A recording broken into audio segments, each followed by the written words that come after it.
Baik, shalom, selamat pagi dan selamat sahabat. Selamat pagi, selamat sahabat. Untuk bacaan rumah tangga pada pagi hari sahabat ini ambil dari buku Surga oleh Ellen G. White, bab 3 dengan judul Kedatangan kedua kali yang dijanjikan sepanjang sejarah. Saya akan bacakan. Kunci kepada sejarah. Pemahaman pada pengharapan kedatangan Kristus yang kedua kali adalah kunci yang membuka semua sejarah yang terjadi dan menjelaskan semua pelajaran masa depan.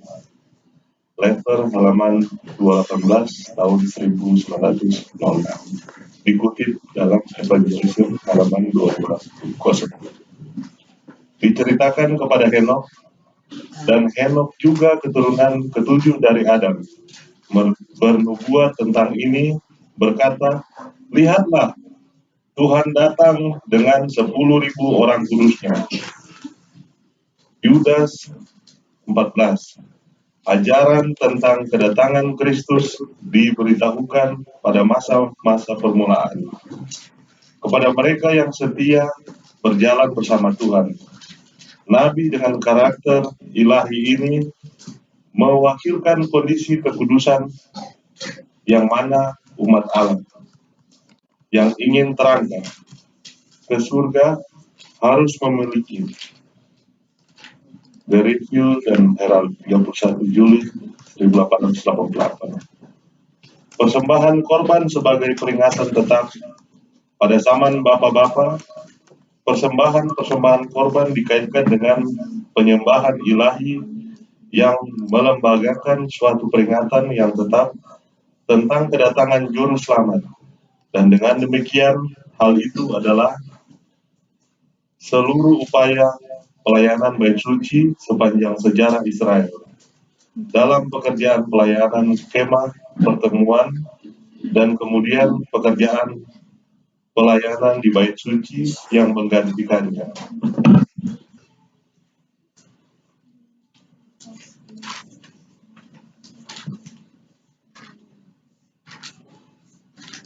Orang banyak telah di surga. Ajar setiap hari dengan perantaraan bentuk-bentuk dan bayangan kebenaran-kebenaran agung. Berhubungan erat dengan kedatangan Kristus sebagai penebus, imam besar dan raja, serta setiap kali setahun pikiran mereka diarahkan jauh ke depan kepada kesudahan peristiwa-peristiwa dalam peperangan besar antara Kristus dan setan. Penyucian terakhir semesta alam dan dosa dan orang-orang berdosa. Semesta alam dari dosa dan orang-orang berdosa. Korban-korban dan persembahan-persembahan dalam upacara yang dilembagakan oleh Musa senantiasa menuju kepada pelayanan yang lebih baik. Bahkan pelayanan di surga, bait suci di bumi merupakan kiasan masa sekarang, di mana dipersembahkan baik pemberian-pemberian dan korban-korban. Dua tempat kudusnya adalah melambangkan apa yang ada di surga. Karena Kristus, imam besar kita, sekarang sedang melayani ibadah di tempat kudus, yaitu di dalam kemah sejati, yang didirikan oleh Tuhan dan bukan oleh manusia. Penyembelihan domba Paskah adalah bayangan kematian Kristus. Paulus berkata, sebab anak domba Paskah kita juga telah disembelih, yaitu Kristus. 1 Korintus 5 ayat 7. Berkas buah-buah sulung yang pada waktu Paskah dilambaikan di hadirat Tuhan adalah lambang kebangkitan Kristus. Paulus berkata mengenai kebangkitan Tuhan dan umatnya. Kristus sebagai buah sulung, sesudah itu mereka yang menjadi miliknya pada waktu kedatangannya. 1 Korintus 15 ayat 23. Seperti berkas-berkas yang dilambai-lambaikan itu, yaitu buah-buah yang pertama masak yang dikumpulkan sebelum sesudah musim menuai. Kristuslah buah sulung dari penuaian kekal umat tebusan yang pada kedatangannya kelak akan kedatangan kedua kali yang dijanjikan. Dikumpulkan ke dalam lumbung Tuhan dari buku Alfa dan Omega jilid 8 halaman 417. Kabar baik, pekabaran Injil yang diberikan oleh murid-murid Kristus adalah pemberitahuan dari hal kedatangannya yang pertama kepada dunia ini. Pekabaran itu membawa kepada manusia kabar kesukaan mengenai keselamatan melalui imam di dalam Dia, yaitu menunjukkan lebih lanjut kepada kedatangannya yang kedua kali dalam kemuliaan untuk menebus umatnya dan menampilkan di hadapan manusia pengharapan melalui iman dan penurutan. Membagikan warisan orang kudus dalam terang pekabaran ini diberikan kepada manusia sekarang ini, dan pada saat ini ditambahkan dengan pemberitaan mengenai kedatangan Kristus yang kedua kali yang sudah dekat itu. Tanda-tanda yang telah diberikan Yesus sendiri mengenai kedatangannya telah dipenuhi melalui pengajaran firman Allah. Kita dapat mengetahui bahwa Tuhan sudah dekat di muka pintu. Yohanes dalam buku Wahyu menubuatkan pemberitaan pekabaran Injil itu terjadi sejenak sebelum kedatangan Kristus yang kedua kali. Ia melihat seorang malaikat terbang di tengah-tengah langit dan padanya ada Injil yang kekal untuk diberitakannya kepada mereka yang diam di atas bumi dan kepada semua bangsa dan suku dan bahasa dan kaum, dan ia berseru dengan suara nyaring, "Takutlah akan Allah dan muliakanlah Dia, karena telah tiba saat penghakimannya." Dalam nubuatan ini, amaran mengenai penghakiman dengan pekabaran yang berhubungan dengan hal itu diikuti dengan kedatangan anak manusia di awan-awan. Pemberitaan mengenai penghakiman adalah suatu pemberitaan tentang surga. Kedatangan Kristus yang kedua kali sudah dekat, dan pekabaran ini disebut Injil yang kekal. Oleh sebab itu, khotbah tentang kedatangan Kristus yang kedua kali, pemberitahuan tentang dekatnya masa itu ditujukan menjadi suatu bagian yang penting dari Injil kebenaran. Doa yang Yesus ajarkan. Datanglah kerajaan Allah, datanglah kerajaanmu, Matius 6 ayat 10. Allah adalah Bapa kita yang mengasihi dan memperhatikan kita sebagai anak-anaknya. Dia juga Raja kekal alam semesta. Perhatiannya pada kerajaannya haruslah menjadi perhatian kita juga. Dan kita juga harus bekerja untuk pembangunan kerajaannya. Murid-murid Kristus telah menanti kedatangan segera kerajaan kemuliaannya. Tetapi dalam memberi doa ini, Yesus mengajarkan bahwa kerajaan itu belum didirikan. Mereka harus berdoa untuk kedatangannya di masa depan. Doa mereka tersebut juga merupakan jaminan bagi mereka. Meskipun mereka tidak melihat datangnya kerajaan itu di zaman mereka, fakta bahwa Yesus telah meminta mereka berdoa. Dan untuk kerajaan itu adalah bukti bahwa dalam waktunya Allah sendiri hal itu pasti datang. kerajaan kasih karunia Allah yang sekarang sedang dibangun, sebagaimana setiap hari jiwa-jiwa yang penuh dosa dan memberontak akan menyerah pada kedaulatan kasih-Nya, akan tetapi pembangunan kerajaannya yang lengkap tidak akan terjadi sampai kedatangan Kristus yang kedua kali. Maka pemerintahan, kekuasaan, dan kebesaran dari kerajaan di bawah semesta langit akan diberikan kepada orang-orang kudus, umat yang maha tinggi. Mereka akan mewarisi kerajaan yang dipersiapkan bagi mereka sejak dunia dijadikan. Matius 25 ayat 34. Dan Kristus akan mengambil bagi dirinya sendiri kuasanya yang besar dan akan memerintah.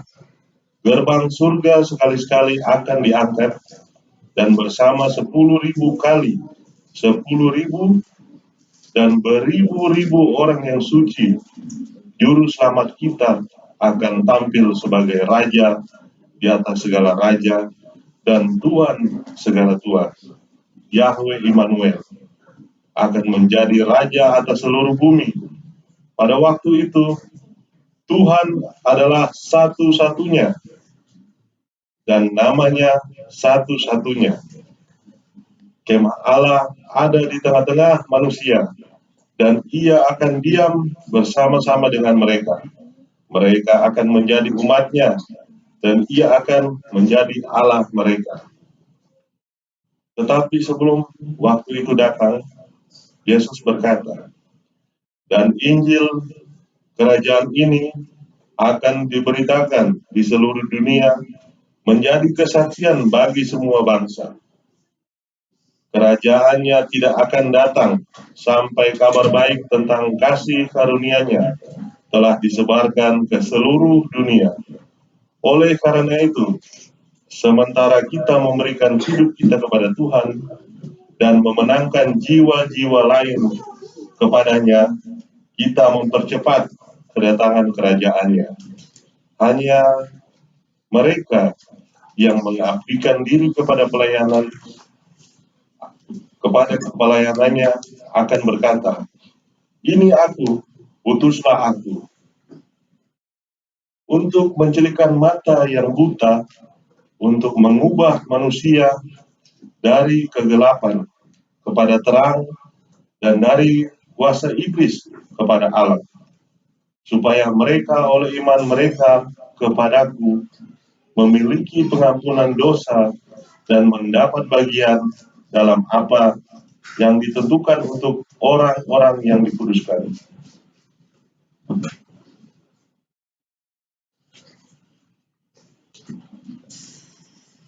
Janji yang memberikan sukacita. Sementara Kristus terangkat ke surga, tangannya diulurkan untuk memberkati murid-muridnya. Sekumpulan awan dari para malaikat menerima Dia dan menyembunyikan Dia dari pandangan mereka. Ketika para murid memandang dengan mata yang tegang untuk melihat sekilas kali yang terakhir Tuhan mereka yang terangkat, dua malaikat dari kerumunan sukacita berdiri di dekat mereka dan berkata, hai orang-orang Galilea, mengapa kamu berdiri melihat ke langit?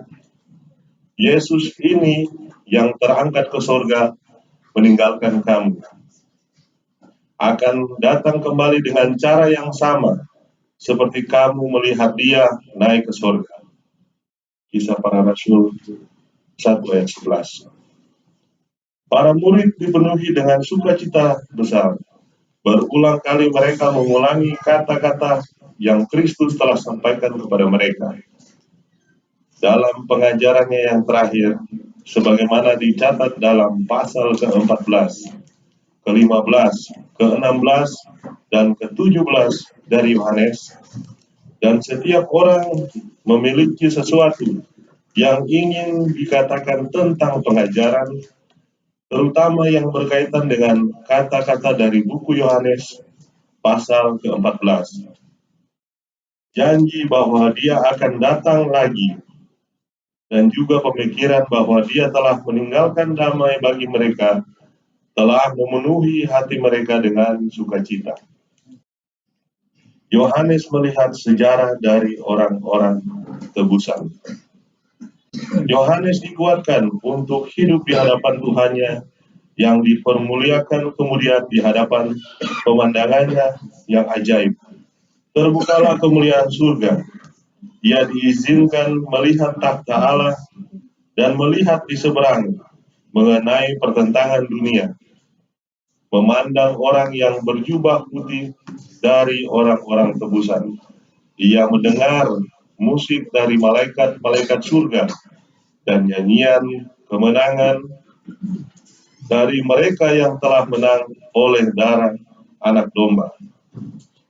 Dan perkataan kesaksian mereka dalam pernyataan yang diberikan kepadanya telah bukakan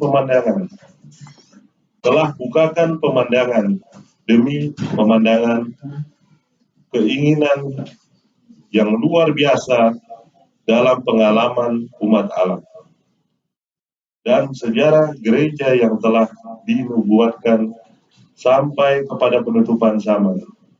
Dalam gambaran-gambaran dan simbol-simbol, gambaran pelajaran-pelajaran yang sangat penting yang telah dikemukakan kepada Yohanes, yang ia telah catat, supaya umat Allah yang hidup pada zamannya dan pada abad-abad yang akan datang boleh mempunyai pengertian yang cerdas tentang bahaya dan konflik di hadapan mereka.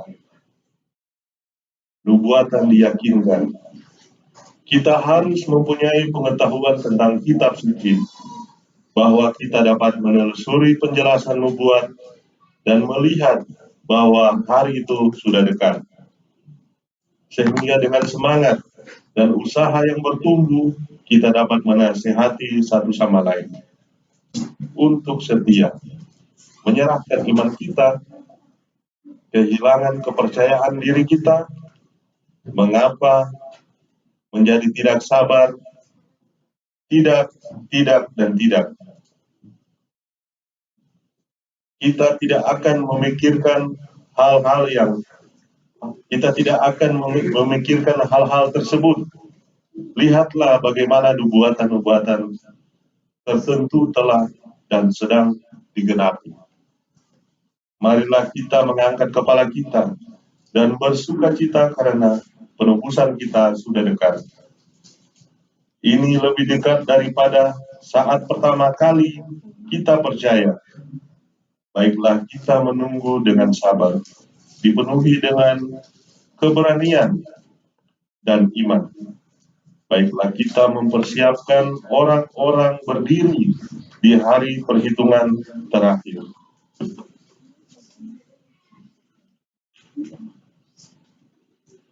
Janjinya memberi keteguhan hati. Lebih dari 1.800 tahun telah berlalu sejak Juru Selamat memberikan janji kedatangannya. Selama berabad-abad, firman-Nya telah memenuhi dengan keteguhan hati pengikutnya yang setia. Janji itu belum terpenuhi, tetapi tidak ada yang kurang dari kepastian, yaitu firman yang telah disampaikan. Demikian bacaan rumah tangga di pagi hari Sabat ini. Saya bawa dalam nama Yesus. Amin.